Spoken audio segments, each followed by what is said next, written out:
I'm so fucking happy to finally be talking about this stupid ass movie. You see, kids, before Illumination's watered down cash grab made for stupid dumb babies, a long ass time ago, we had this. The original Super Mario Bros. Movie was the stuff of legend growing up. The first time I ever heard about it, I think it was around the early 2000s when I was super little, but I'd been playing Mario games pretty often. Then one day my sisters told me about how there was a Super Mario Bros. Movie that existed, and that it was going to be playing on TV soon. I remember being pretty excited to watch it. I managed to get a DVR recording of like the last 30 minutes of the movie, and got really confused when I saw Dennis Hopper walking around with some random woman. Now, as a dumb kid, it didn't clue into me that this was supposed to be King Koopa, and that the entire movie was live action, but at the time my young mind figured, oh, maybe this is gonna be like Roger Rabbit or something where it's real life but Mario's just a cartoon character. You know, kinda similar to what the 90s commercials did, so I just waited patiently for Mario to pop up. Then Bob Hoskins appeared in costume, along with John Leguizamo.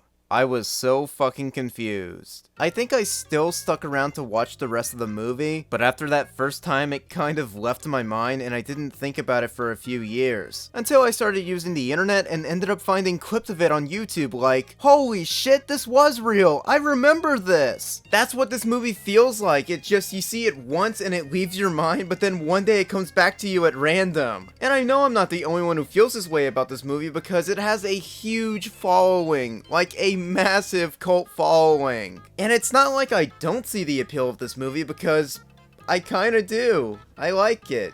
This film is such a unique piece of work that only could have been made in the early 90s. Made during a time where the Mario franchise was not even a decade old yet, Super Mario World was the latest game in the series, and before Charles Martinet, Mario had this voice. Don't worry, Princess. Luigi and me will climb that mountain before you could say spaghetti and meatballs. No job is too big for the Super Mario Brothers, Prince.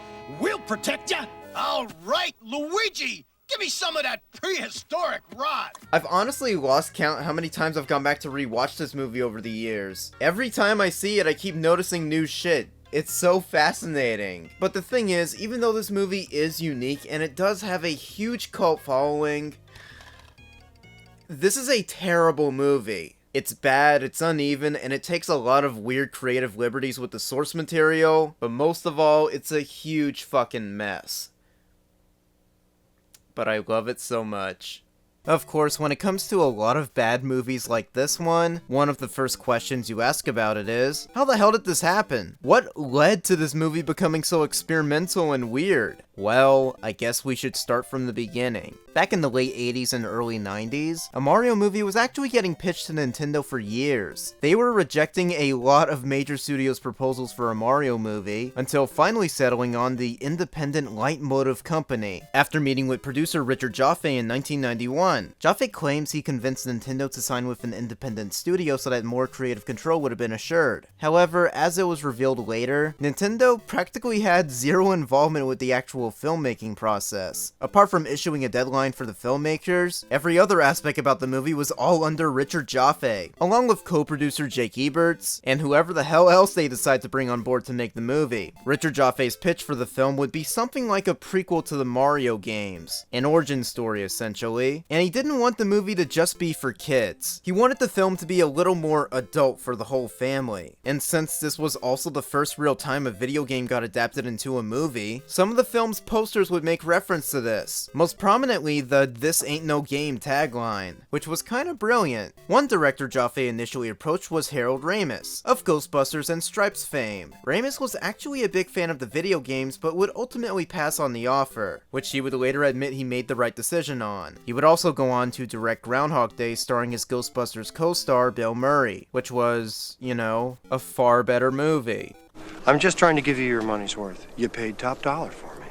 Another director that Jaffe approached was Greg Beeman, who had recently done License to Drive. Greg actually came up with a lot of ideas during pre-production, creating a vision of a more edgy, live-action fantasy hybrid kind of Mario movie. Greg's version of the project would also include a handful of concept sketches of various Mario characters in this bizarre art style, which included a version of Bowser, aka King Koopa, modeled after Arnold Schwarzenegger. Arnold would get approached for the role, but he declined. Beeman would also make these clay models to further showcase his vision of a Mario movie, which is pretty interesting. But Greg would later be dropped from the project due to a worry about the film going over budget, along with the fact that Greg's most recent movie, Mom and Dad Save the World, was a huge flop and made the producers lose faith in Beeman as a director. Eventually, Richard landed on husband and wife directors, Rocky Morden and Annabelle Jenkins, who were most well known for directing music videos and co-creating Max Headroom at the time. Morden did not like the initial script he was given upon being hired, but still saw faith in the concept, with the plot revolving around two different dimensions, and one dimension was going to be a dino dystopia sort of world. Yeah, very out there shit. Rocky and Annabelle also chose to stick with the project because they felt that no other director had the knowledge enough to adapt the source material as well as them?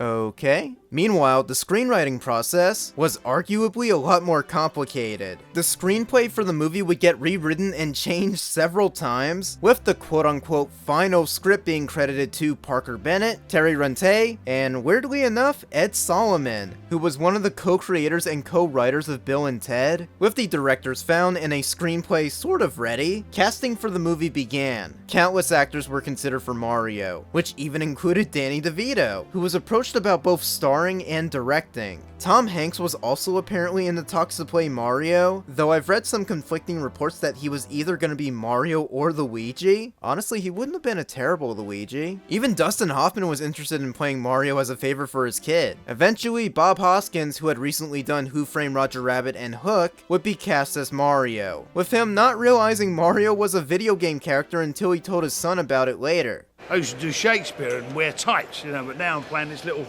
character that bounces up and down in a game. John Leguizamo would be cast as Luigi after the filmmaker saw him in his comedy special, which I don't entirely feel comfortable saying out loud, feeling he was the best pick for the role. Leguizamo would later bring up that even though he was cast for his comedy special, the filmmakers didn't allow him to ad-lib at all, which as a comedian that must have been really frustrating. It should be noted that the screenplay was still being rewritten during the casting process, and would be made a lot worse after the US distribution rights for the movie were bought by fucking Disney of all companies. Yes, Disney, and upon this major studio buying the rights, they looked at all the material that was being made for the movie and were kinda shocked at how edgy and not kid-friendly the project had become, so they demanded more rewrites to water down the tone. While the script would still contain the two dimensions concept, which got actors like Hoskins, Dennis Hopper, and even Fiona Shaw on board, it would still end up getting rewritten extensively, much to the frustration of basically everyone involved. There's a lot of horror stories about this movie's production hell, and the actual filming process wouldn't make it any easier. Years later, John Leguizamo would speak negatively about his experience making the movie in his memoir, writing that he and Bob Hoskins stopped memorizing their own scripts because they kept getting rewritten every day. Filming had taken such a long time and they were both so miserable working on the movie that they would get drunk before filming, and would often take shots in between takes just to cope with filming. Jesus Christ. To get the look of the dystopian dinosaur dimension, just about every set for it was built at an abandoned cement factory in North Carolina. While the factory proved to be a big enough location for a lot of these elaborate sets to be made, it also wasn't a very safe place to film either. There would be some reports of crew members being injured or even electrocuted at one point, all because of how hazardous the set was. Bob Hoskins would end up being one of the biggest victims of the production, with him choosing to not use a stunt double, which resulted in him receiving a lot of injuries during filming. But Hoskins did not walk away without some cuts and bruises. I got stabbed 4 times, electrocuted, broke a finger, nearly got drowned. And that's just what happened to me. This movie nearly killed Bob Hoskins. Hope it was worth it. Would you guys be shocked to learn that Hoskins would later say that this was the worst movie he ever did? But anyways, the look of the film was greatly influenced by Mad Max and Blade Runner, with the art director for the latter, David Snyder, getting brought on as the movie's production designer. So if you ever hear some comedian watching this movie and going, "Haha, this looks like crappy Blade Runner," now you can say to him, yeah, because the same guy worked on both movies, dipshit. I'd imagine the production of this movie was so hellish and kinda careless because the filmmakers were still on a set deadline from Nintendo. But after all the work was done, the movie apparently ended up being 2 hours and 10 minutes, and was also at risk of being PG-13, which Nintendo did not want, so they forced the movie to be edited down for a PG rating. This led to about 30 minutes of footage getting cut. This likely happened very late in the movie's production since there was a series of trading cards that were released in promotion for the movie, and a lot of them actually highlighted some of the removed scenes. To this day, about 1/3 of the deleted scenes are currently lost, which is a shame. But I say 1/3 because around 2019, fans of this movie would come across an eBay listing for an extended work print of the movie. This VHS work print copy included about 20 minutes of deleted footage that never saw the light of day. This was such an insane discovery for the Mario movie fan community. Since this was an early work print, this meant the footage was not the best looking, with a permanent timecode stapled over everything, a lot of unfinished visual effect shots, some missing scenes, along with ADR work not being done yet either. Also, since the movie's score wasn't finished, a lot of placeholder music is used, with some of it being taken from Pee-wee's Big Adventure, rest in peace, and even Back to the Future and Roger Rabbit, a bit of foreshadowing. I'm gonna be looking at the main version of the movie released in 1993, but I will try to bring up some of the more interesting stuff from the work print when I can. I'll also try to bring up some of the other known deleted scenes that are still missing. With all that out the way, let's take a look at the original Super Mario Bros. Movie released in 1993.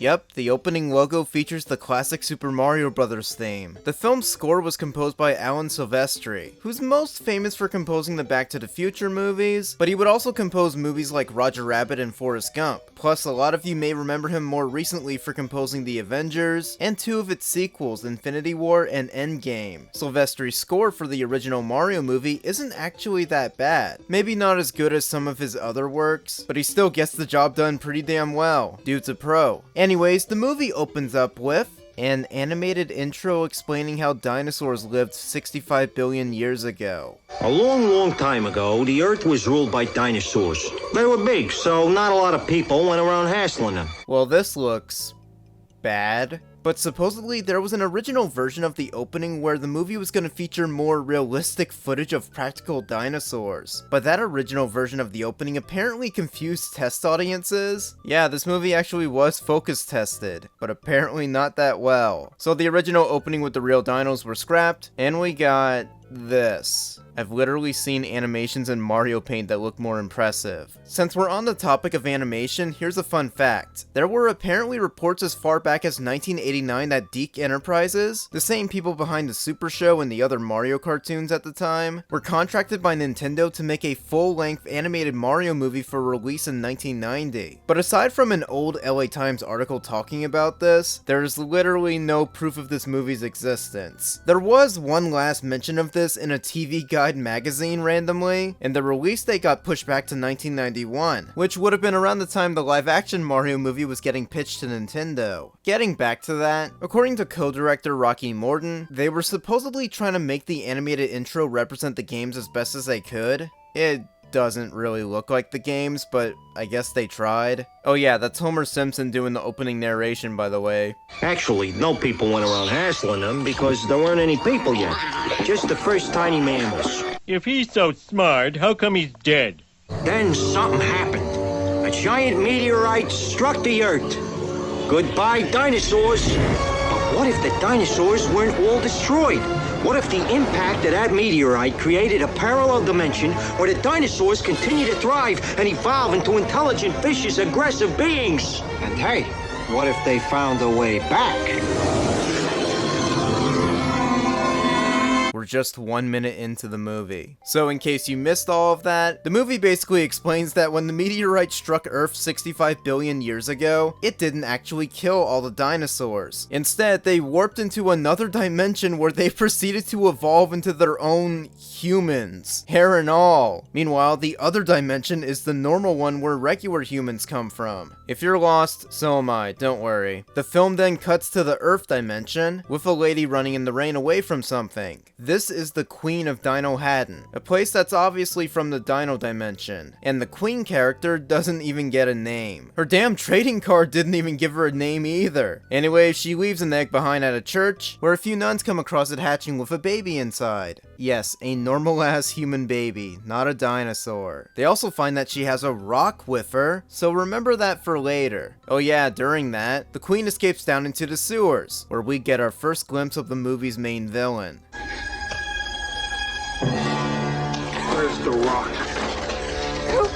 Was he just waiting down in the sewers for her to show up? Well, the Queen gets into a little scuffle with Koopa, which leads to the sewer collapsing right on top of her, killing her instantly. She didn't even have a damn name, so rest in peace, what's her name? So after those weird-ass openings, we're finally introduced to Mario and Luigi, played by Bob Hoskins and John Leguizamo respectively. The two live in a Brooklyn apartment, struggling to pay rent and trying to be successful plumbing workers. But they keep getting screwed over by their plumbing rival, Anthony Scapelli. The plumbing rivalry is actually kinda downplayed in the movie itself. There were actually a few more scenes in the movie where Mario and Luigi interacted with Scapelli and his employees, but I'm guessing this was cut from the movie for not being that interesting. But some scenes did get found in the work print. Hey!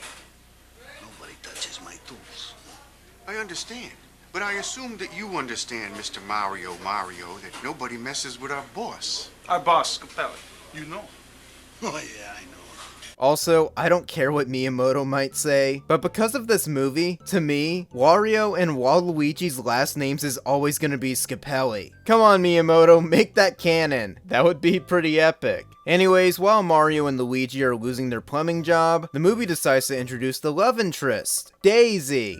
As in Princess Daisy from Super Mario Land? I mean, it was one of the latest games in the series at the time, so I'm guessing maybe that's why they decided to use Daisy instead of Peach? But why wasn't this Peach? Well, remember, this movie was made during a time where she was still being referred to as Toadstool in America. Mario 64 hadn't made Peach her international name just yet, so I guess Toadstool was just too weird of a name for this obviously normal movie, so Daisy was picked instead. This movie would also break new ground for the Mario franchise because Daisy is not Mario's love interest. She's Luigi's. Yeah, the first time Luigi and Daisy were ever a pair. And in actuality, John Leguizamo and Daisy's actress, Samantha Mathis, were actually dating around the time they were filming the movie, which is pretty cute. Leguizamo would later go on to say that there were three main things that got him through making this movie: Bob Hoskins, Samantha Mathis, and Bob Scotch. Speaking of Bob Hoskins, after the scene where they meet Daisy for the first time, Luigi offers to give her a ride in their van. During the filming of what I'm assuming was this scene, John Leguizamo actually chose to not use stunt drivers for these shots, which was impressive, but it unfortunately led to Bob receiving another pretty awful injury. I was going to drive the Super Mario Brothers van, right? And I wanted to look cocky and like a stunt man, so I drove it myself. And I hadn't really driven a big truck like that ever. So Bob is standing on the side of with his hand on the door, the sliding door. And so I gunned it, right? And then they said stop at that mark, and I stopped as hard as I could, and the door came flying out, smashed his poor little Bob Hoskins fingers. And for the rest of the movie, you'll see that his hand is kind of stiff because it was in a cast, and they painted it pink, so it looked like fingers. But he's holding the weapon like they attached it with tape or something. And that was another incident at Super Mario Brothers. I'm starting to see why Bob Hoskins hated this movie. Okay, I kind of skipped over a few details. That might happen a lot because this movie's a very cluttered mess. So basically, Daisy is an archaeologist who discovered dinosaur bones at a construction site in Brooklyn. And I'm kind of trying to piece that together, but the area where she found the bones is actually the same spot where the queen from the opening died. I think the movie is trying to imply that these dinosaur bones are actually meant to be the queen's bones, but they have a snout and everything, and the queen literally just looks like a normal-ass human. Why is that? What the hell are they trying to do here? Oh, and you probably noticed this, but Samantha Mathis played both the Queen and Daisy, which is actually pretty fitting since the Queen is Daisy's mother. So, does that mean Daisy and her mother were, like, dinosaur humans? Is that how evolution works? Okay, whatever. So Luigi kinda awkwardly asks Daisy out for a date, or more so, Mario helps him do so. Dinner. Do you eat? Yeah. Dinner? Sure. Tonight. Tonight? You know, as miserable as Bob Hoskins was while making this movie, I still gotta commend the guy for doing as best a job he could with the material. He was one of the most prolific character actors to ever live, and despite apparently getting shit-faced before shooting a scene, he still brought his all to the role, and he somehow makes lame-ass lines still sound pretty quippy and, at times, funny. Wow, there were dinosaurs in Brooklyn? Relax, Luigi. There used to be Dodgers here, too. Where is this place? I don't know, I ain't been to Manhattan in a couple of weeks. Must have been a bad couple of weeks. Hey, go on, pick a direction. Any direction you like. Hey, that looks good over there, huh? That's it, let's die there. I'd actually say John Leguizamo acting while drunk is far more noticeable than Bob Hoskins, but I actually really like the brotherly chemistry these two have. Their banter actually feels pretty genuine and they're pretty endearing to watch on screen together. Plus, some of John's one-liners as Luigi are actually pretty funny. What are you doing? I don't know, Mario, just trust me. I got a good feeling about this alleyway, I don't know. What? I thought it was broken. I fixed it. You said the Parkway. I know, but I wanted the tunnel, so I said Parkway, because then you go the opposite way I suggested. And I love that little handshake the two of them do. While the games presented Mario and Luigi as either twins or just very similar in age, the movie actually took a pretty interesting take on it, with Luigi mostly being raised by Mario after their birth parents died when he was a baby. Mario here brought me up. He's been my mother my whole life. Hey. All right, my father. My father. He's been my father, my uncle, my brother, everybody. Apparently, there was another cut subplot from the movie where Luigi would have learned the concept of having family pride, but unfortunately, despite the found 20 minutes of extra footage in the work print, none of these deleted scenes for the family pride subplot have been found. It's a shame. I think this dynamic for Mario and Luigi is pretty interesting. I'd love to see these deleted scenes get found someday. I doubt they would improve the movie that much, but I still like the effort that was put here. Shame it was all for nothing. And I guess I'll address this now, but I have no fucking clue why the Nostalgia Critic watched the scene where Luigi described Mario as a father to him and proceeded to take it literally. Upon taking her out to dinner, we find out that the Mario brothers aren't even brothers at all. They're father and son. So wait, what are you trying to say? They're father and son and brothers? No, Doug, it was just a metaphor. But getting back to what's actually in the movie, Luigi and Daisy go on their date, and the two of them are joined by Mario and his date, Daniela, whose middle name is apparently Pauline, but they never say it in the actual movie. Daisy's actually wearing the rock from the start of the movie as a necklace, and in this scene she explains that she always wears it because it's the only thing she has left of her mother. Well, the rock is actually a piece of the original meteorite that struck the Earth 65 billion years ago. King Koopa is trying to get that piece back. So he sends two nephews of his to the Earth dimension to kidnap Daisy and get the rock back. The nephews' names are Iggy, obviously taken from Iggy Koopa, and Spike, a Mario 3 enemy? They're played by Fisher Stevens and Richard Edson respectively. They're the comedy relief duo who screw everything up and get on Koopa's nerves. They're decent characters, but not really too much else. Weird ass name choices too. I get Iggy because it's one of the Koopa kids, but why did they name the other guy after the Spike enemy? Why not the other Koopa kids like Larry, Morden, Lemmy, Roy, Wendy? Or fuck it, I would have accepted Ludwig. Whatever, so Iggy and Spike have been going around trying to find Daisy, but end up kidnapping the wrong girls and taking them back to Dino Haddon. They even kidnapped Daniela shortly after Mario drops her off from her date. While that's happening, Daisy and Luigi start hitting it off. So much so that she takes him down to the construction site to show him the dinosaur bones. Like anyone would do after a first date with a person they just met. There's electricity in the air, but before they could kiss, some of Scapelli's workers pop out of nowhere, sabotaging a plumbing system underground. But don't worry, Luigi has a solution to fix this. Mario! Scapelli's flooding the site! We need your help. Scapelli. Strap your belt on, kid. We're going in. I love how intense he said that. But while Mario's fixing the pipes, Iggy and Spike find Daisy and sneak in to kidnap her, knocking out the Mario brothers in the process. They quickly wake up again and try to pursue Iggy and Spike by listening to Daisy's plea for help in the tunnels. This leads them to a ledge where they see this.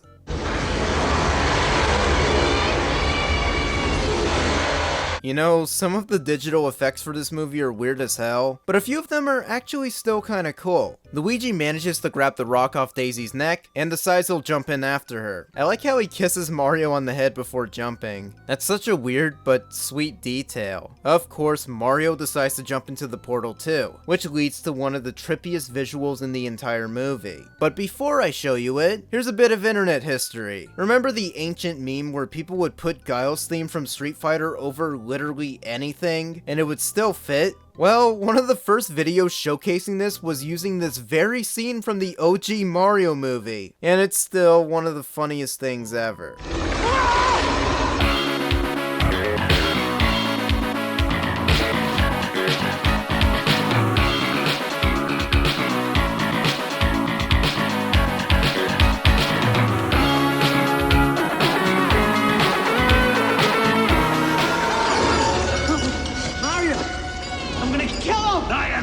Kill them. Not if I get there first. I'm gonna break every bone in their body, and then I'm gonna kill them. I'm really gonna kill them. Jesus Christ, that's an official Mario quote. Well, we finally arrived at the main location of the movie, Dino Haddon. It's a dystopian wasteland with a bunch of dinosaurs and shit. And there's also porn?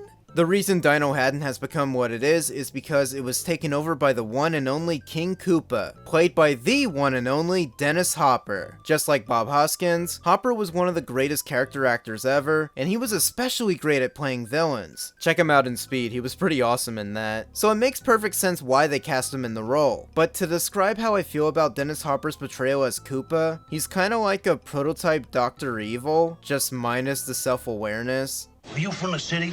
No, I'm from that little part of all of us that can't stand to see someone else in need or in pain. Right, okay, people, you have to tell me these things, all right? I've been frozen for 30 years, okay? I'll meet you in the playground after school.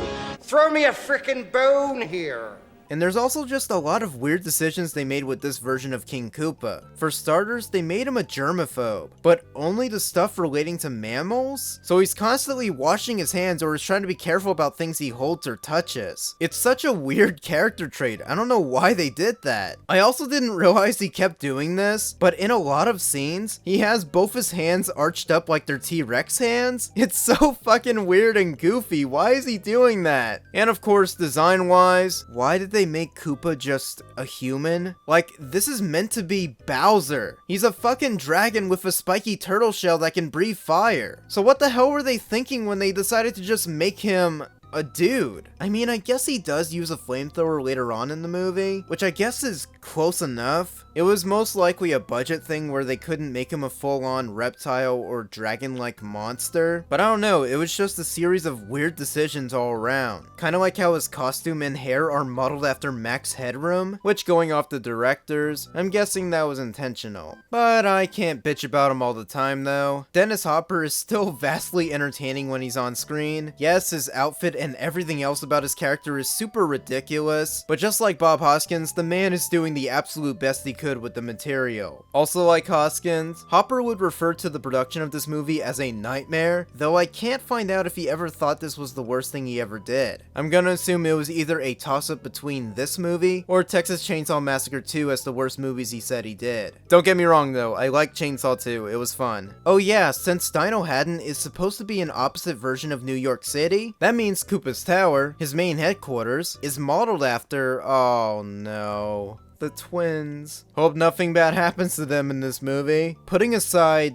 reality for a minute, I will admit, this official concept art of the Twin Towers in a post-apocalyptic dystopia actually looks really sick. But anyways, another character you always see by Koopa's side is Lena, who's played by Fiona Shaw, who a lot of you will remember later for playing Aunt Petunia in the Harry Potter movies. Lena is kinda forgettable. She's basically just a side villain of the movie and doesn't really do anything until close to the end. Another crazy ass thing about this movie is, you may have noticed that there's a bunch of weird crap stretched all over the sets? Well, that's meant to be fungus. You see, once King Koopa took over Dino Haddon from the King and Queen, the Queen obviously escaped like we saw in the opening, but the King was somehow morphed into fungus by Koopa. And he even has a main room for it where this huge ball sack covered in goop comes down, and that's supposed to be the King. What kind of drugs were they on when they made this movie? Whose idea was this? Why is the chair there? What reason would Koopa have for leaving the chair there? What is this? Production designer David Snyder said that his main inspiration for the look of Dino Haddon was, and I quote, New York City on mind-altering drugs. You know what? All that fungus being spread everywhere really drives that idea home. But visually, there actually are some kinda cute references made to the games. Like there's neon signs for a store called Flomp, and there's even taxis with Wiggler on the name. There are a few other references to the games, but I'll point them out later. A lot of crazy shit happens in this movie, so it's a little hard for me to keep up sometimes. But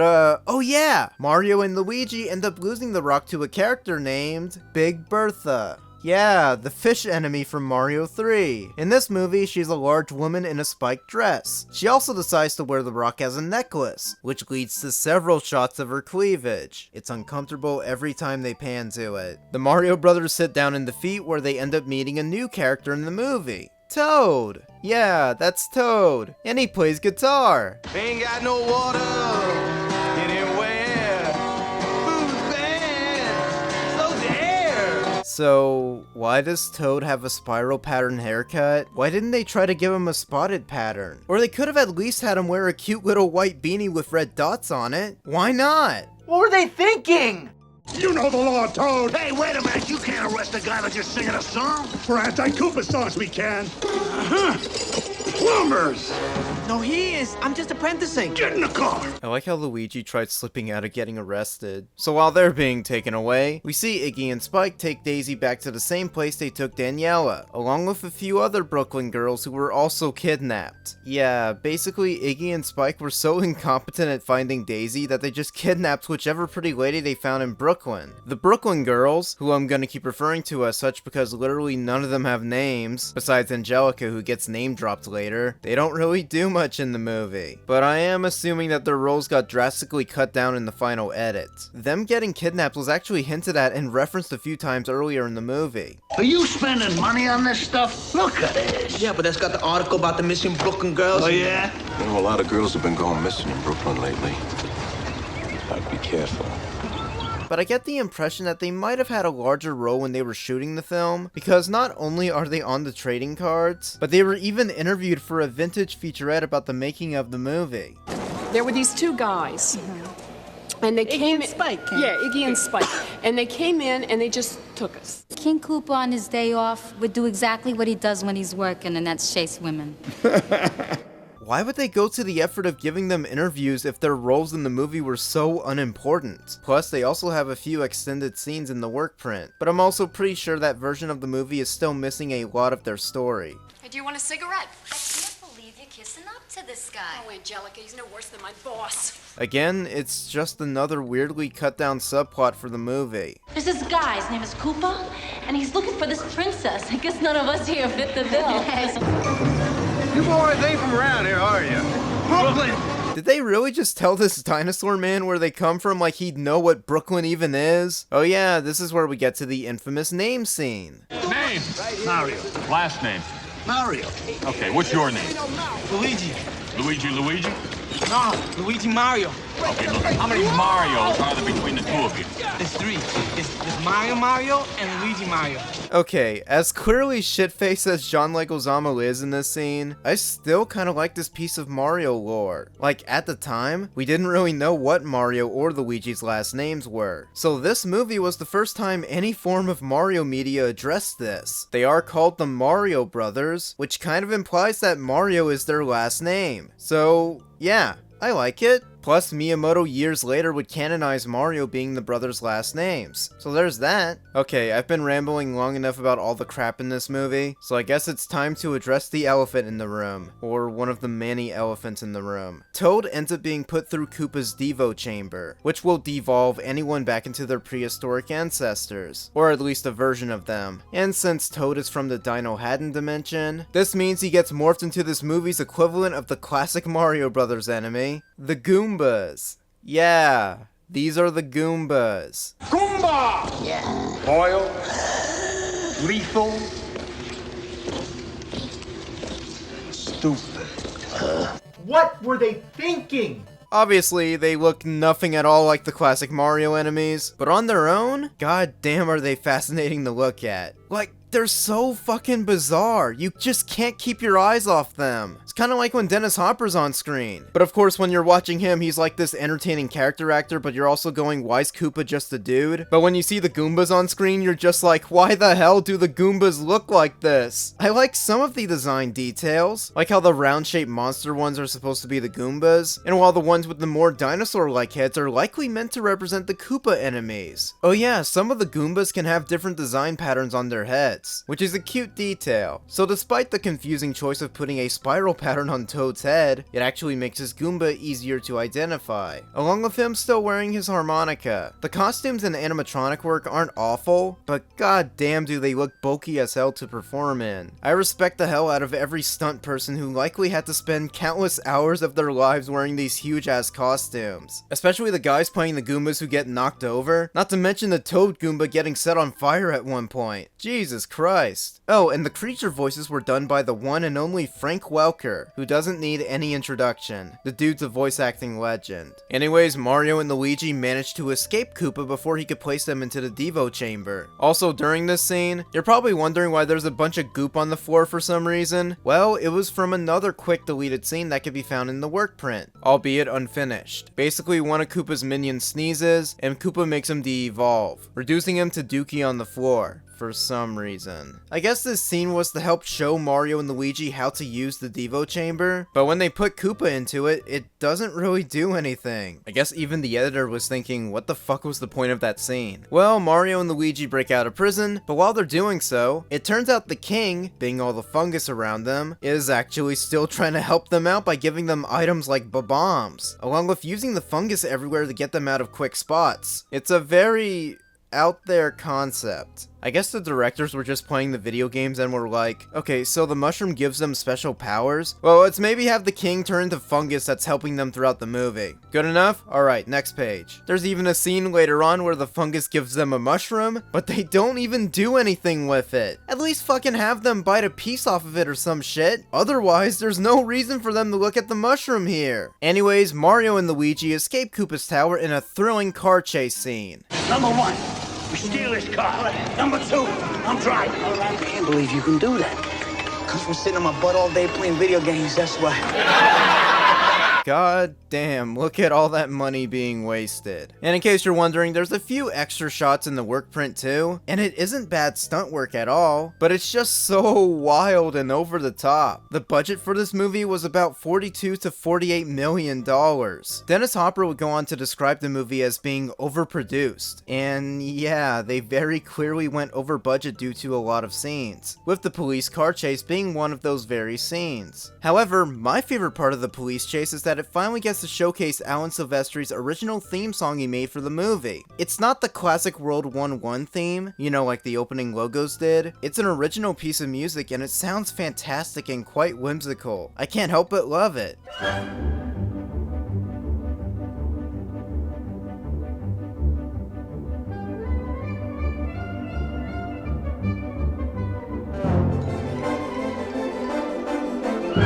Again, this movie is an expensive and horrible mess, but I also can't say that there aren't legitimately good aspects about it either. Okay, so after that chase scene, what the fuck else happens? Oh yeah, the brothers escape into the desert, so Iggy and Spike go to inform Koopa, while he's taking a mud bath. That's kinda random. What are you doing here instead of being in the desert heading them off. That's exactly what I told him, sir. Exactly what I told him.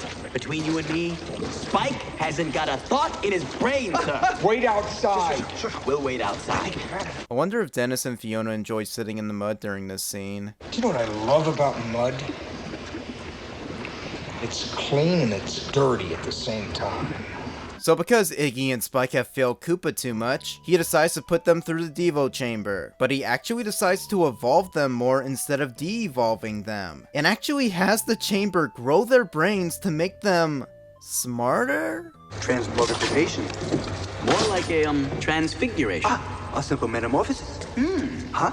I'm not a scientist, but like, I don't think growing someone's brain will just automatically make them intelligent, but maybe it would just make them more capable of learning shit. Or if we're gonna be more realistic, wouldn't it just push their brains into their skull and kill them? But I guess they can't put that in the kids movie. Oh yeah, did you forget this movie's for kids? Anyways, Koopa has Daisy meet with him in his lair, which is where the best character in the movie shows up. Yoshi, who's literally just a baby dinosaur. Basic design, but I just love him so much. And the animatronics for Yoshi are probably the best in the movie. And he's also voiced by Frank Welker. Go ahead and say it. Dinosaur. But if I am being serious, besides his inclusion being a very clear reference to the video game character, Yoshi doesn't really do anything in the movie, apart from steal my heart. The only time he's ever useful is actually the one scene where he uses his tongue, and it's also the worst scene in the movie where Aunt Petunia stabs him. You bitch! That fucking devastated me as a kid. But you know what else devastates me? The Yoshi animatronic is still around, but it's actually deteriorating recently. And the person who currently owns the animatronic set up a crowdfunding campaign in an effort to get the little guy restored. But the fundraiser wasn't successful, and we haven't had any other updates for Yoshi to this day. My heart's broken for him. Please save Yoshi. Oh yeah, during the scene where Koopa meets Daisy and starts creeping on her, there was a deleted scene with Iggy and Spike. Like, literally, the way the movie's edited, you would have never known Iggy and Spike stopped by for no reason. It was such a pointless scene, but then again, why am I bitching about it? They deleted it for a reason. That's smart, doesn't it, huh? Has a nice ring to it. So Iggy and Spike head out to find the Mario Brothers in the desert, only to get captured by them, with Luigi tying them up in his utility belt. And it's a rainbow belt, by the way, which is pretty sick. Damn, I should have released this video back in Pride Month. And apparently John Leguizamo supports trans rights too, so that's pretty epic. Since Iggy and Spike are smarter, they decide to join forces with the Mario Brothers because they actually don't like Koopa and want to stop him too. They eventually realize that they have to go get the rock back from Big Bertha. This will lead to the club sequence, and there's like a million things I can bring up about this part of the movie alone. First off, the club is called the Boom Boom Bar, as in fucking Boom Boom from Mario 3? Not only that, but Mario decides he's gonna get the rock back from Bertha by deciding to woo her, which leads to him dancing with her, and while he's trying to slip off the rock, it leads to this.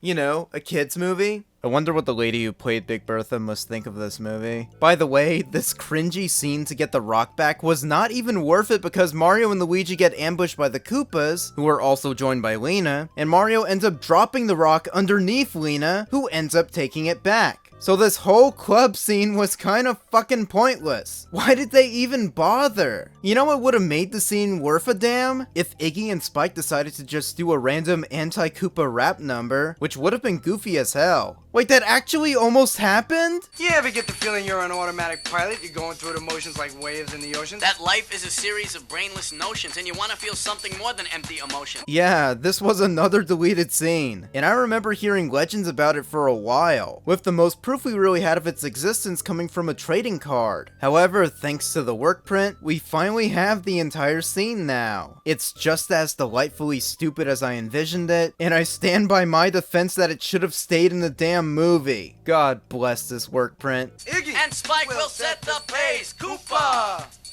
The party poopa! The poopa scoopa! It's a crying shame. We're playing his game. He's got us so tame, it really is lame. lame. We're all so dumb being under his thumb. Be proud reptilians, we number in the millions. But in terms of music that's actually in the damn movie, one of the main songs that plays during this scene is none other than Walk the Dinosaur. The song was originally by Was Not Was, but the version in the movie is actually a re-recorded one done by a group known as the Goombas, featuring George Clinton. And I'm just gonna say it, I think it's the best version of the song. It has been stuck in my head ever since I first saw this movie in its entirety. It's a fucking banger, dude. Hell, the song is even in the work print too, which is pretty epic.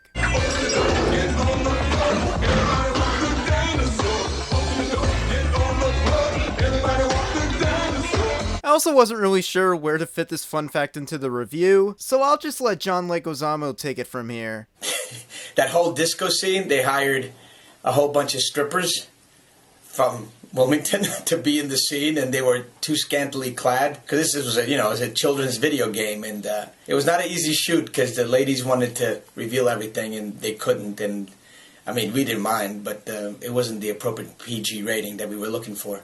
Moving on, Iggy and Spike are apprehended for their cringe rap, and while the Mario brothers are escaping the Goombas, for some reason Big Bertha starts helping them? Like, there's no reason why she suddenly starts helping. She just decides to. I guess she really enjoyed Mario snacking on her cleavage earlier. Over here, Pudgy Buns. Oh, come on.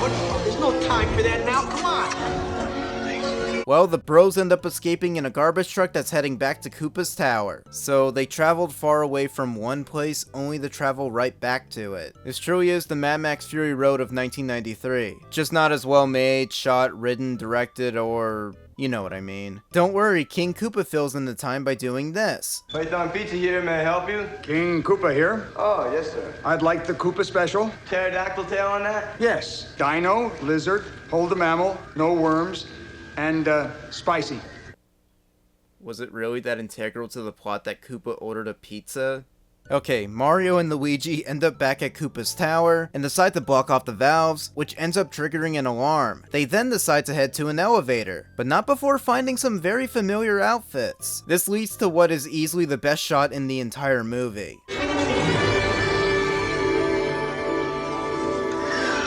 Knock, knock, knock.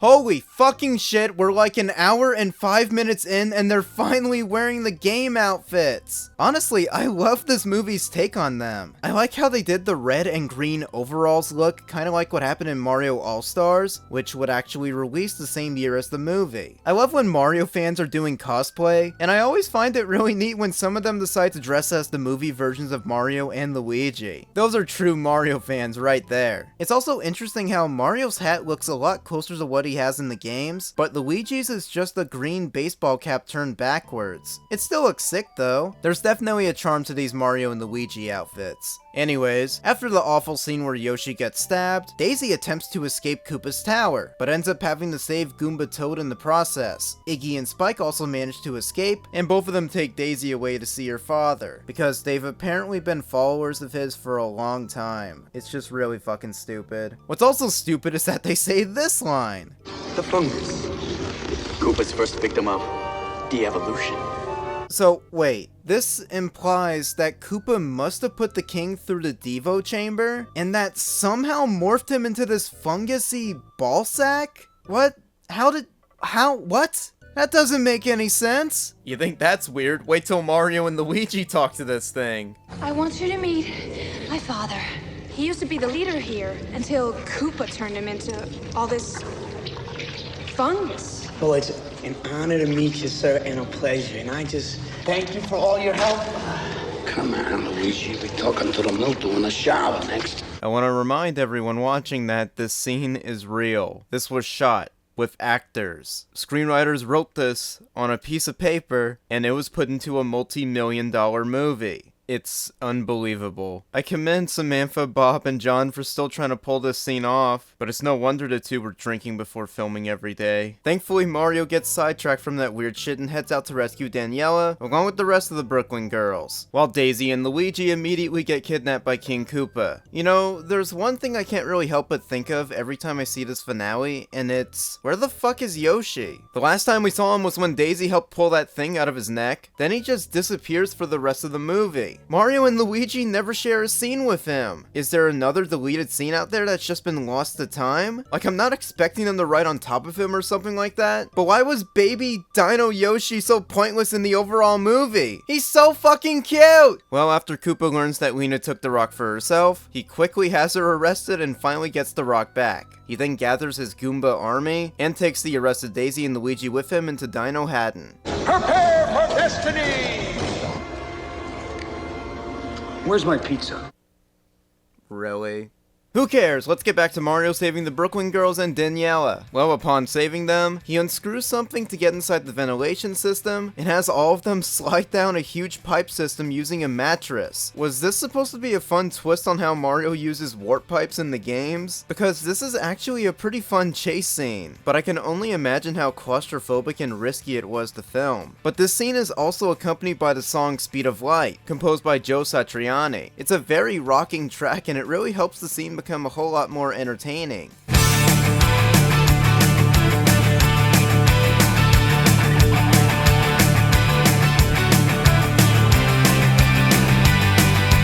Well, Mario and the Brooklyn girls end up crashing right where Koopa took Daisy and Luigi. How convenient. I guess it helps that they only have one main outdoor set they can use, and this leads to the final encounter.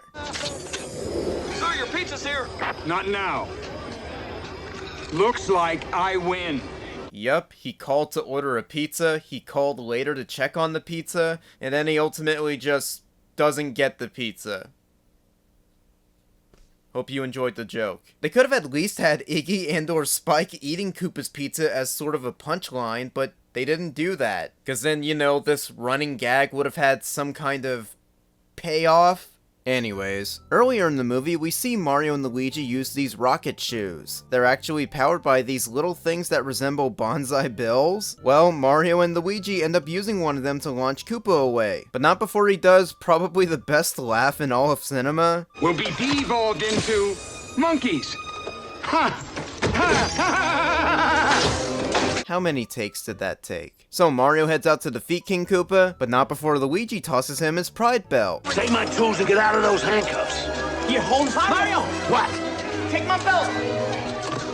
Trust the fungus. This iconic quote would become the tagline of this movie's fan base. Side note, I was pretty disappointed that Illumination's Mario movie didn't make any reference to it. I feel like that was a missed opportunity. But getting back to the original Mario movie, with Mario going after Koopa, Luigi takes the Brooklyn girls back to the portal. This leads to another one of my favorite interactions in the whole movie. Come on, girls, let's go. Who are you? Luigi Mario.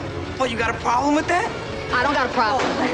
Okay, come on, let's go. Luigi, she's never met you before and was just asking who you were. Settle down. This is probably the best part of the movie that really showcases Bob Hoskins doing his own stunts. The final battle with Koopa is honestly pretty entertaining. I especially love how Mario causes Koopa to drop the rock, which Lena manages to catch for herself and decides to take it back to the meteorite. But not only did Mario make Koopa drop the rock, but he also takes one of his shoelaces off and basically trolls Koopa into thinking he has the rock. I love that Mario clearly doesn't know where the rock went either, but just decides to fuck with Koopa for the hell of it. It's so good. You looking for this? Give it to me. Give me that rock, you monkey! That's mine! Wow! During this, Luigi and Daisy get the girls back to the portal, only to come across Lena about to insert the rock back into the meteorite, which is going to merge both dimensions together. Oh yeah, did I forget to mention that really important plot point? Well, she slips the rock back in, and immediately suffers the consequences.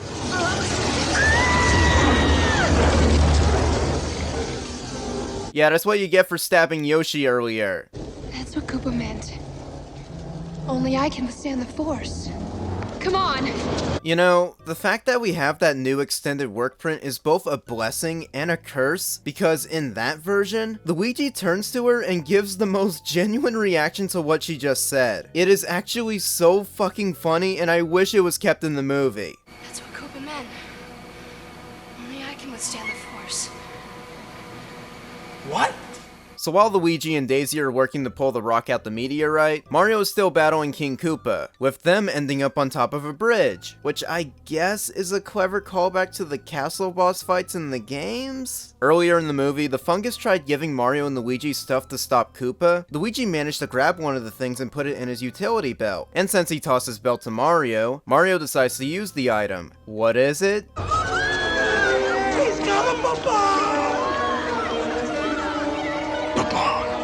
Imagine being in the recording studio having to hear Dennis Hopper ADR this line. I know it caused everyone to freak out and scream, but this Bob-omb prop is actually really fucking cute. It's a little wind-up toy and it looks stupid accurate to the original Bob-omb. It's probably the most game-accurate thing in the movie apart from the World 1-1 theme being played during the opening. However, the Bob-omb just falls through the floor, and Koopa continues approaching Mario. He's prepared to blast him to get what he thinks is the rock back, but that's when the two start merging, and... okay, the effect is actually still pretty cool. Like, for both 1993 and even today, it still looks really sick. King Koopa, I don't feel so good. Alright, the next scene takes place in Brooklyn, and it's at the construction site where Daniela and the rest of the Brooklyn girls show up, but it is easily the worst edited scene in the entire movie, which is saying a lot. Like, before Mario and Koopa could show up, there were a few extra scenes of Daniela and the Brooklyn girls trying to tell the news what's happening. But in the final edit, the pacing is actually fucking terrible. Look at this shit. Look! It's Koopa's tower! Those guys will do anything for publicity.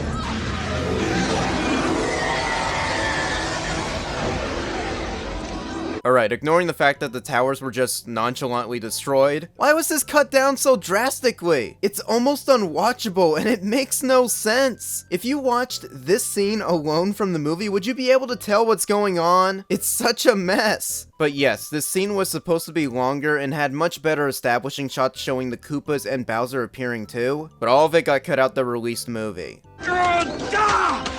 It's Brooklyn! My world!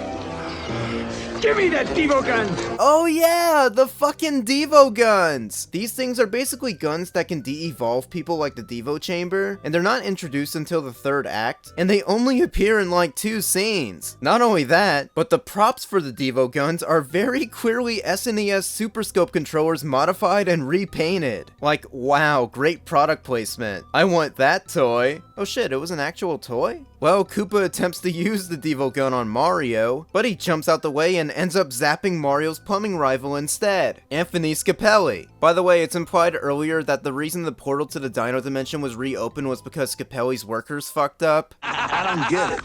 Why didn't they just come through before like you clowns? Ah, you fool! It's been sealed off for years until someone on your side blasted it open again.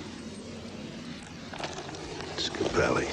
Yeah, just thought I'd throw that in, not like you'd notice if you watched the movie. So I guess this scene is supposed to be, you know, him getting his comeuppance for screwing everything up, with the Devo gun morphing him into... a monkey? Monkey!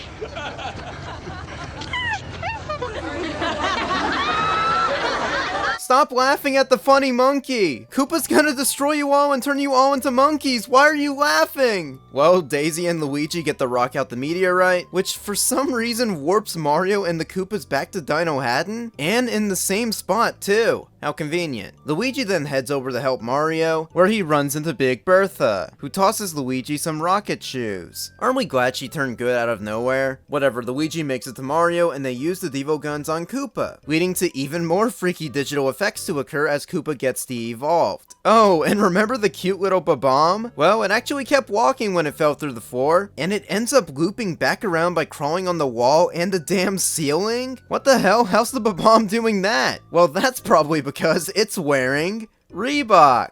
What? Why is the Bob-omb wearing Reebok? Why is Reebok in the Dino Dimension? I get that sometimes you gotta put product placement in your movie to get some extra funding, but what the fuck is this? It's like people only do things because they get paid.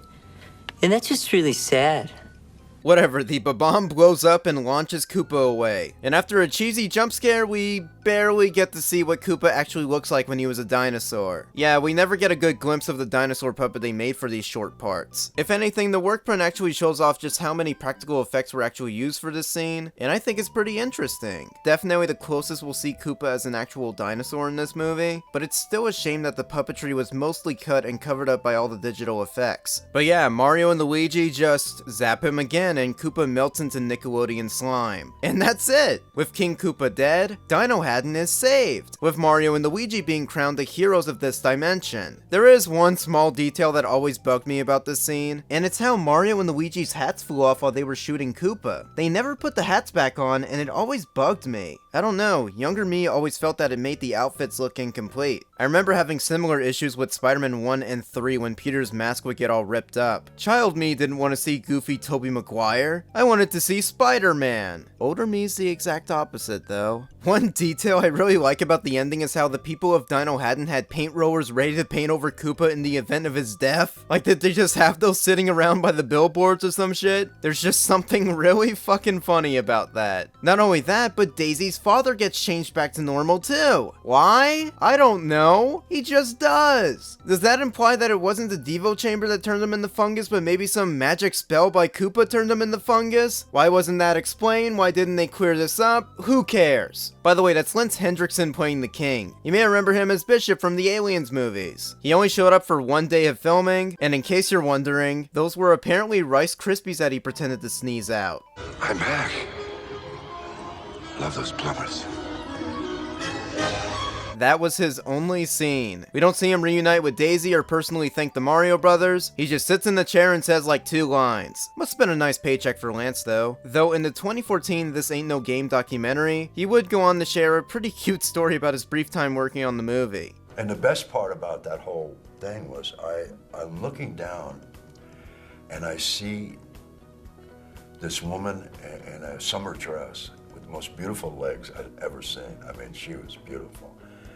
Anyway, about a year and a half later, I married her. So, Mario Brothers spawned life. With the day saved, Mario and Luigi head back to Brooklyn, but Daisy decides to stay behind in Dino Haddon because, I mean, Mario explains it kind of. She's trying to tell you she can't leave you until she knows where she belongs. And if you loved her, you'd understand that. And if I had any sense, I'd mind my own business. So yeah, they share a kiss and they bid farewell. Yoshi's there too, by the way. Yay! Where'd he come from? Oh yeah, Toad shows up too. But he's still a Goomba? They never changed him back. Wait, Scapelli wasn't changed back either. Anyway, Mario and Luigi return home, and weeks later they see that their adventure is covered on some TV show that Luigi was watching at the start of the movie. But besides me, who cares? I'd call them the Super Mario Brothers. Aw, hell yeah, this'll get you guys more plumbing jobs. But that isn't quite where the movie ends. Luigi, Mario! Daisy! You gotta come with me, I need your help. What's wrong? You're never gonna believe this. I believe it. You do? I believe.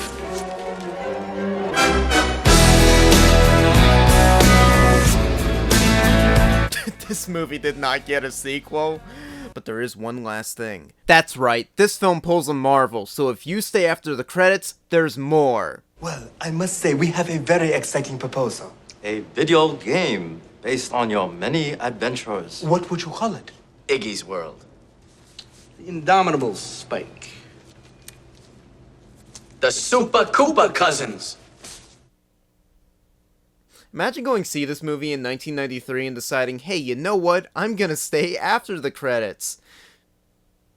I hope it was worth it. And that was the original Super Mario Brothers movie. Did you like it? I'm not sure how to feel about this movie. It's such a weird mess that it honestly needs to be seen to be believed. If you're a loser like me who loves looking into production hell projects like this, then look no further than here. Even without the knowledge of all the production issues, this movie just isn't correct. Apart from a few references, it barely has anything to do with the original Mario games, the tone's all over the place, and while most of the actors do a fine enough job, overall, it's just a disaster. There is a lot that I do enjoy about the movie, but for what ended up being the first video game to be adapted into a motion picture, god damn, they kinda blew it. I do respect the hell out of some of the creative decisions made here. At the time, there were only a handful of Mario games available to base material off of, unlike Illumination's movie from 30 years later where they had a shit ton to pick from. I guess watch this movie with that in mind, and really just think, what the heck else could they have made a feature-length Mario movie about in the early 90s? The original Mario movie was not only an expensive production, it was also a huge box office flop, making just under $39 million. Wasn't even able to make back its budget, along with the movie being panned by just about every critic at the time, and getting shunned by most of the Mario fanbase back then. Super Mario Bros. Was also affected by being stupidly released just a few weeks before another blockbuster movie came out. You might have heard of it. It was a little movie that was called... Yep, Jurassic Park released not too long after the Mario movie in June, where it would be heavily praised for its groundbreaking visual effects and would become a record-breaking box office success, along with being way better than the Mario movie in literally every fashion, though it is one of my favorite movies of all time, so I might be biased. So the Mario movie was a complete failure. The multiple studios that decided to work on the movie ended up losing millions of dollars in the process, along with the movie just being kind of a miserable experience for just about everyone who worked on it. Obviously, I've brought up over and over again about how Bob Hoskins considered this the worst movie he ever did, but he would delve a little more detail into it in a 2007 interview he did with The Guardian, one of which I'm gonna read a quote from. "The worst thing I ever did. Super Mario Bros. It was a fucking nightmare. The whole experience was a nightmare. It had a husband and wife team directing whose arrogance had been mistaken for talent. After so many weeks, their own agent told them to get off the set. Fucking nightmare. Fucking idiots."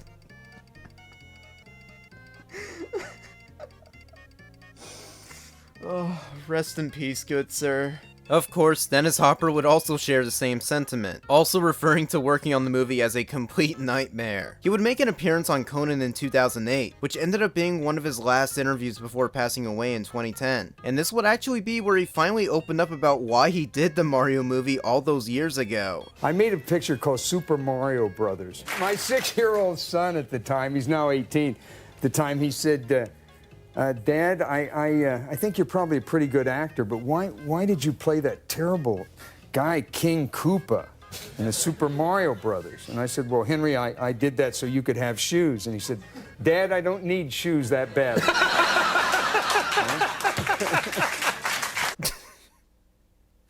Rest in power, King. John Leguizamo's take on the movie is actually pretty fascinating. While he would share the same sentiments as Bob and Dennis where the movie was a nightmare to work on, he would later grow a slightly bigger appreciation for the movie over the years. He would go on to tell stories about how Mario fans would recognize him from across the street, and they would dart across oncoming traffic just so they could tell him that they loved his performance as Luigi. Plus, the Mario movie would actually be a lot more beneficial for John in the long run. It was still considered a breakout role for him, and would lead to him getting more film roles over the years. His most famous role, which I'm sure just about everyone will recognize, is being the voice of Sid the Sloth in the Ice Age franchise. A dandelion.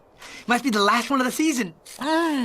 Not only that, but John would go on to record a quick video message for fans of the Mario movie for its 20th anniversary, along with making an appearance in the 2014 documentary, This Ain't No Game. It's pretty nice to see that he came around on the movie in spite of all the hell he and Bob went through while making it. Plus, I figured I'd mention this, but John Leguizamo and Dennis Hopper would actually reunite together in 2005's Land of the Dead, directed by the late but great icon of horror, George A. Romero. It's not one of his best zombie movies, but if you're a fan of the Mario movie and you want to see John and Dennis interacting again, then go check it out. But getting back to the Mario movie, the directors would actually share pretty similar thoughts to John too. While Rocky Morton would go on to describe his experience as just humiliating, he would still be pretty proud of the more unique and original aspects of the movie in general. Annabelle would feel the exact same too. She still felt that the movie was an achievement at the time, and is also very grateful for the movie's cult following over the years. Hell, even co-producer Richard Jaffe, the man who started this whole mess, would go on to say that he was still proud of the movie no matter how bad the reception was, or how weird the movie came out. Which, you know what? I'm kinda relieved to hear that. When it comes to a lot of these worst movies of all time, getting to hear directors like Joel Schumacher apologize for Batman and Robin, and even a more recent case like Simon Kinberg apologizing for X-Men Dark Phoenix, it's interesting to see, but it's also just kinda sad. So hearing from people who made what's considered one of the worst movies ever made, and still say that they're proud of the project and are grateful for its fans, I think it's a nice change of pace. Jaffe would also go on to say that he never received any reception, both positive or negative, from Nintendo at all. And the company's reaction is pretty interesting, in the sense that they never really had one. Nintendo rarely mentions this movie's existence at all, oftentimes just pretending it doesn't exist. Hell, former Nintendo of America president, the Reggie Fils-Aimé, would later share that the original Mario movie actually left a bad taste, quote, in the mouths of our developers, along with sharing that several employees were well aware of the horror stories that happened during the film's production. So yeah, Jaffe, if you're watching, I hate to break it to you, I don't think Nintendo liked your weird movie. Miyamoto would go on to share a very famous quote about his thoughts on the movie in 2007 during an interview for Edge Online. Speaking on the movie, he'd go on to reflect, I think that they tried very hard, and in the end, it was a very fun project that they put a lot of effort into. The one thing that I still have some regrets about is that the movie may have tried to get a little too close to get to what the Mario Brothers video games were, and in that sense, it became a movie that was about a video game rather than being an entertaining movie in and of itself.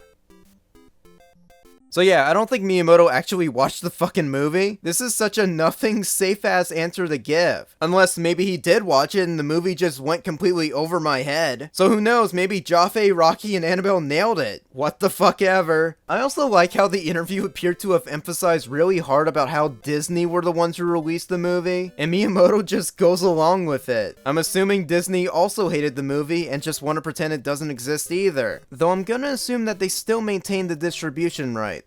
So you know what that means. Put it on Disney Plus, you fucking cowards! And there's not much else that can really be said about this movie, really.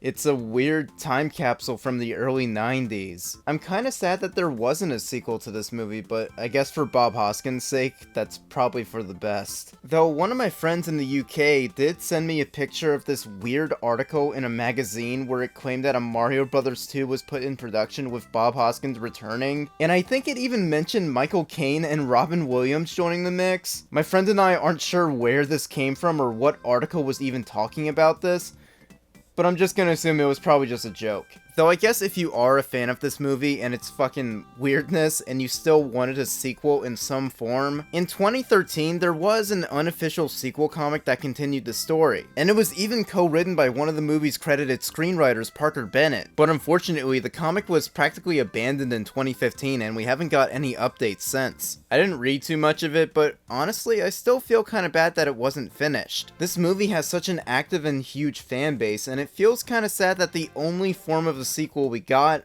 was just abandoned. I kinda hope we get an update on the comic soon because fans of this movie deserve better. I guess we'll just have to wait and see. The fandom for this movie are also the ones that are behind the SMB Archive, which is a community that's dedicated to preserving and archiving several aspects about this movie. They were actually the ones who discovered the work print 2 years ago, so they've been making some pretty amazing finds over the years. They'll do anything to make sure this weird-ass experimental film from the 90s is not gonna be forgotten. If you guys want to go check the movie out, well, if you're in America, it's a little complicated. Since I'm assuming Disney still owns the US distribution rights, and they're also very likely embarrassed by this movie, I honestly doubt they're ever gonna re-release it anytime soon. So you know what?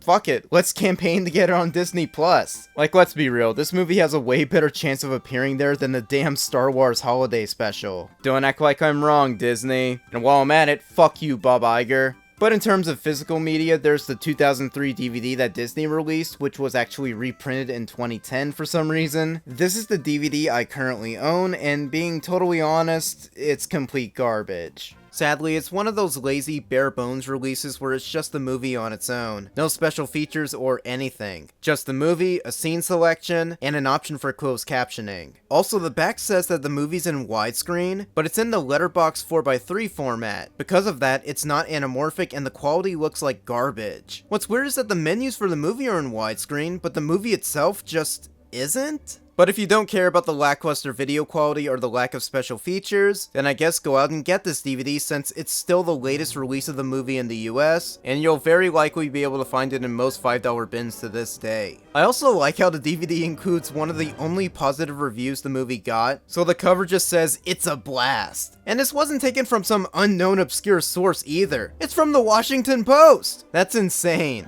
There's even another quote on the back. "Eye-popping special effects, 60-second preview." What the fuck? However, if you want a more proper home video release of this movie, then I'd recommend tracking down the 2021 Blu-ray release by Umbrella Entertainment. This was a release of the movie from Australia, but despite the Region B packaging, it's actually region free. This is a fantastic release of the movie, with the film remastered in high definition so it looks and sounds the best it ever has. Not only that, but the special features alone make this totally worth it. It includes the 2014 This Ain't No Game documentary, along with a vintage making-of featurette from the 90s, the original electronic press kit that includes more raw interview clips and behind-the-scenes footage, the US theatrical trailer, and the biggest inclusion for this Blu-ray is that it was the first home media release to include the recently found work print. This is hands down the best Blu-ray the Mario movie ever received, so thank you Umbrella Entertainment, or more so the SMB archive for pushing it to get released. Though they did recently respond to one of my tweets saying that something better may be coming very soon, so I guess be on the lookout for that, but until then, get the Umbrella Entertainment Blu-ray for the Mario movie. Hell, this copy even has a reversible cover, which is pretty neat. Again, I'm not really sure what else there is to say about the original Mario movie. It's stupid and weird, but I love it. It's stuck with me since the first time I watched it as a kid, and thanks to the efforts of the Super Mario Bros. Archive, I can keep enjoying this weird-ass movie for the rest of time. I guess as a quick recommendation, since I'm sure all of you are now aware of the work print copy of the movie, I recommend checking out the fan-made extended cut of the movie, which was done by the SMB Archive, in collaboration with film restorationist Garrett Gilchrist. It basically takes several scenes from the work print and edits them together with the final version of the movie. Again, if you really enjoy this movie but want to see a slightly different version that you haven't really seen before, then go check out the extended cut. It's like 2 hours and 5 minutes, which is pretty close to the movie's original 2 hour and 10 minute runtime before they cut all the deleted scenes out. And I guess I'll make a quick mention of Illumination's Mario movie, which released back in April. I know I jokingly mocked this movie at the start of this review, but in actuality, I thought it was alright. It's a nice little kids movie, and as a Mario fan, I wouldn't mind rewatching it in the future. So while it's nice that we finally have a proper Mario movie, it's never gonna have the same impact on me like the original Mario movie did. I also like how Illumination's movie came out nearly 30 years to the date after the original Mario movie. You guys will never understand how truly happy I was when the Illumination movie got delayed from 2022 to 2023. It was so perfect. I'll talk about Illumination's Mario movie some other time, but for now, thank you for watching, and I'll see you all in the next review. Take care, and never forget, trust the fungus.